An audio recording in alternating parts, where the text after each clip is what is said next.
Genocide 2.0. Old Threats, New Delivery. From Ukrainian Plains to the Urban Warfare in Gaza. Lessons for Armenia, by Davit Khachatryan. Published on May 21, 2024. That the fact of genocide is as old as humanity does not prevent it from being a relatively young legal phenomenon. Moreover, it emerged from the ruins of post-World War II Europe as an innovative definition of an old yet non-prosecutable crime. It filled the gap of impunity left by the endorsement of the victorious allies of crimes against humanity, a legal concept drafted to prosecute Nazi war criminals and their collaborators. The problem with the concept of crimes against humanity at the Nuremberg trials was that the United States, the United Kingdom, the Soviet Union, and France intentionally confined it to acts committed in association with war. This was to prevent scrutiny of the numerous instances of mistreatment by the victorious nations of their own nationals before the war. The concept of genocide as an international crime eliminated that nexus with war. Subsequently, the crime of crimes can be committed both during armed conflicts and peacetime. The contemporary concept of crimes against humanity no longer requires any nexus with armed conflicts. This article focuses on genocide from a slightly nuanced angle. Throughout history, genocides have predominantly targeted populations under the effective control of their perpetrators, whether governments like the Nazi regime or the Ottoman Empire, or military leaders not necessarily acting on behalf of their states, as in the case of the Srebrenica genocide against the Bosnian Muslims. And who could forget Rwanda? In just 100 days, Rwandans turned against their own in a frenzy of violence that defies comprehension. But it does not stop there. From Pol Pot's reign of terror in Cambodia to the bloodshed in Darfur, the story repeats itself. Although these last atrocities, for various reasons, do not entirely meet the definition of genocide under international law, these are not just isolated incidents. They too showcase the physical, spatial, and temporal control over the victims. However, there is a disturbing transformation underway.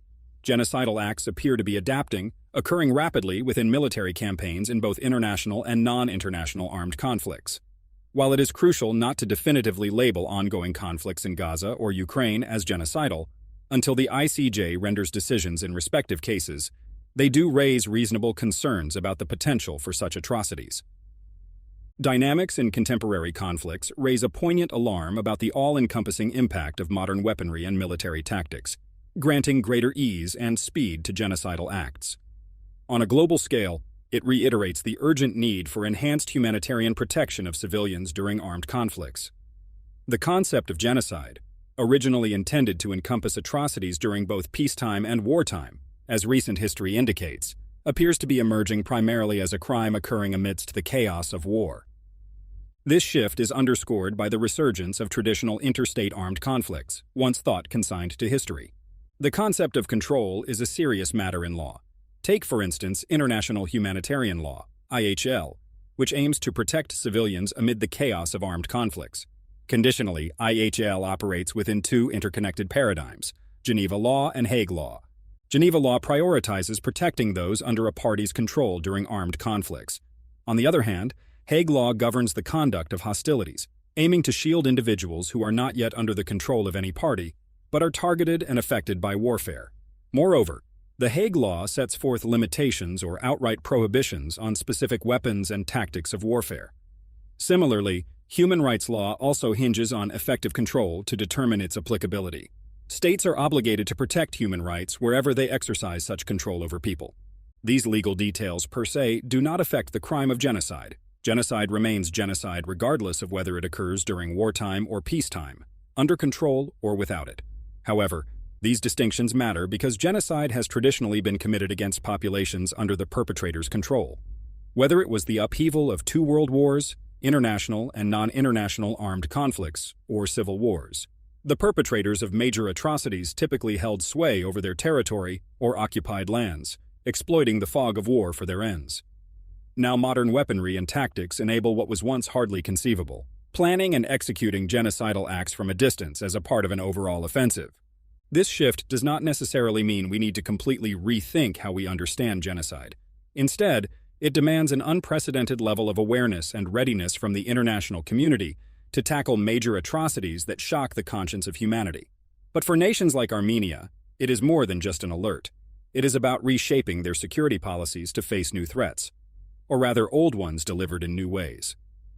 The precarious security situation the nation currently faces highlights the potential for security threats to escalate into mass atrocities, possibly even genocide. The situations in Gaza and Ukraine, though involving Israeli and Russian occupation respectively, differ significantly in their specific circumstances, which shape the nature of the atrocities committed in each conflict. As Professor Hirsch Lauterpacht noted, IHL often operates in the margins of international legal frameworks, where even slight differences hold significant weight. Neither Israel nor Russia wields full, uncontested, and stable control over the populations they are accused of targeting for genocidal acts. What is critical to grasp here is the military context in which these alleged atrocities unfold. Israel's military operations have caused enough concern that South Africa implicates Israel in committing genocide. Ukraine has also taken legal action against Russia for genocide before the International Court of Justice, ICJ. Now, the rules governing the conduct of hostilities, Hague Law, add another layer to the discussion. This brings us back to the central premise of this article: the evolving nature of genocide in terms of its destructive power, methods of execution, speed, and ferocity. Modern technologies and warfare tactics may lower the barriers to committing such acts. These advancements enable perpetrators to inflict harm without the need for complete control over the population, potentially accelerating the pace and scale of genocidal acts. Furthermore, the framework of offensive operations minimizes potential accountability and liability for perpetrators, whether they are masterminds or executors of the crime. Establishing violations of Geneva law, for instance, such as torture or killing of civilians in the power of the party, is comparatively easier than determining violations of Hague law. Hague law focuses on what and who was targeted rather than who was killed or what was destroyed. Whether an attack is lawful under Hague law is determined by an ex-ante evaluation by the attacking party, rather than by the outcomes of the attack. This necessitates extensive legal and evidential analysis. However, states naturally keep their military plans confidential, making it challenging for criminal courts and tribunals to determine the legality of a given attack. Consequently, potential perpetrators may perceive incentives of impunity in planning and executing genocide, or other major atrocities under the offensive paradigm of Hague law. If Israel and Russia were to unleash intensive shelling, bombardment, and precision strikes from advanced aviation, alongside targeted attacks using drones and loitering munitions, they could decimate civilians and infrastructure in mere days, if not quicker. In cases where these attacks are carried out with the requisite intention, such actions could easily constitute one or several major atrocities.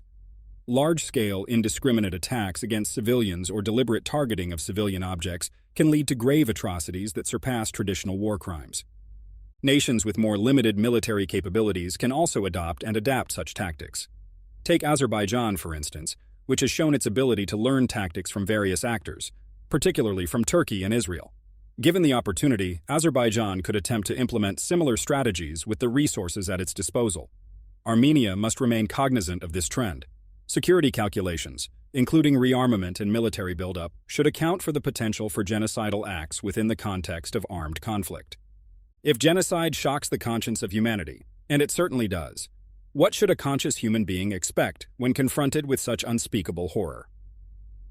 In moments of unimaginable darkness, an individual may feel powerless, with little room to maneuver. Yet, this is precisely why societies and communities exist, to provide solace and strength when hell breaks loose. As Søren Kierkegaard once reflected, what happens to the bird does not concern it. According to the great Danish theologist and philosopher, our burdens are surrendered to a higher power.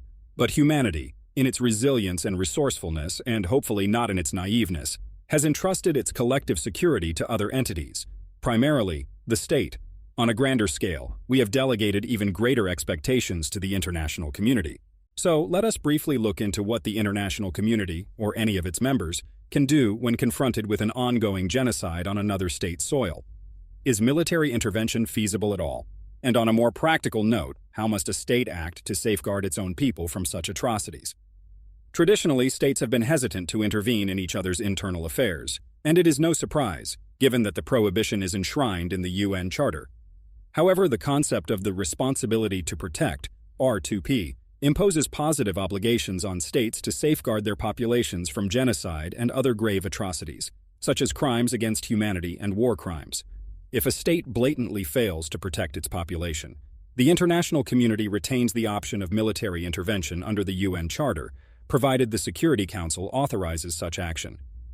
But what if it is not about R2P, but an aggressive counterpart committing such grave atrocities in a state that is willing to protect its population, but is overwhelmed?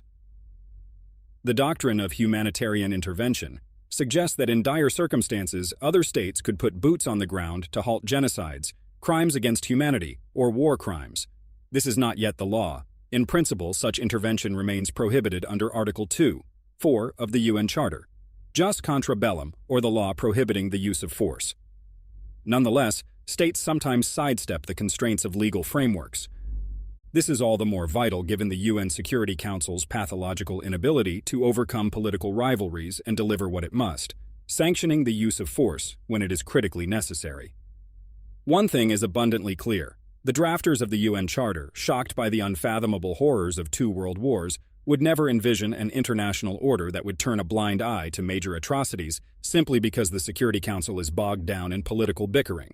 Lessons like that could not have been unlearned so soon. Therefore, in certain cases, humanitarian intervention, while not formally legal, can be quite justifiable. A prime example of humanitarian intervention took place during the brutal civil war in Liberia in 1990, which claimed thousands of civilian lives. In August 1990, the Economic Community of West African States, ECOWAS, established a joint military intervention force, the Economic Community Monitoring Group, ECOMOG. Acting unilaterally, without prior authorization from the Security Council, ECOMOG intervened in the conflict. While ECOMOG's success in enforcing a resolution to the conflict was limited, its intervention did help mitigate atrocities against civilians. In 1992, ECOWAS turned to the UN for support. Subsequently, Security Council Resolution 788 in 1992 not only commended, but in fact ratified the intervention retroactively. The bottom line is that intervention in the face of major atrocities cannot be dismissed outright. Yet, the fact that no state is intervening in Gaza militarily, despite abundant evidence of war crimes and crimes against humanity, raises troubling questions. Indeed, traces of major atrocities abound in Gaza. Israel's military operations in Rafah, the last refuge in Gaza for 1.5 million Palestinians, will inevitably exacerbate the already staggering toll of nearly 35,000 lost civilian lives and devastating destruction of infrastructure. The prospect of even greater tragedy looms ominously. On May 10th, amid Israel's operations in Rafah, South Africa for the third time asked the ICJ to indicate provisional measures against Israel. South Africa argues that Israel's military assault on Rafah threatens the survival of Palestinians in Gaza as a group. Rafah stands as the last remaining area of the Strip largely untouched by Israel's destruction. According to South Africa, with Rafah's destruction, the destruction of Gaza itself will be complete. So why isn't anyone putting boots on the ground? The primary candidates for intervention in Gaza, the US, France, the UK, and other major players in the EU and NATO, are either friends with Israel or friends of a friend. Traditionally hawkish regional states, on the other hand, either lack the capability or are wary of potential consequences from Israel and its allies, or both. No matter what, Armenia must fortify its security policies and military capabilities. While pursuing peace can be commendable, stable peace requires more than just diplomacy. It demands a clear, relentless, and non-negotiable commitment to self-defense. Even if humanitarian intervention is possible, strong armed forces are what will ultimately at least preserve what humanitarian intervention is coming to save. Even if allies were to intervene with military force, Armenia must demonstrate its readiness and ability to protect its people in the meantime. The Ukrainian example speaks volumes. You must be able to punch back until aid in arms, technology, and finance arrives. Moreover, that aid would not have come without the initial grand pushback on the Ukrainian plains. The advent of modern high-precision weaponry and large-scale, rapid military tactics has transformed the landscape of major atrocities, such as genocide.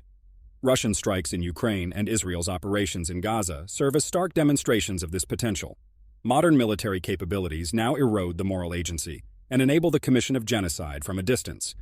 Such crimes have become not only more feasible, but also can always be carried out swiftly. So is Armenia factoring major shifts like this into its security considerations? Is it prepared and willing to take up its R2P? Well, it must be without question.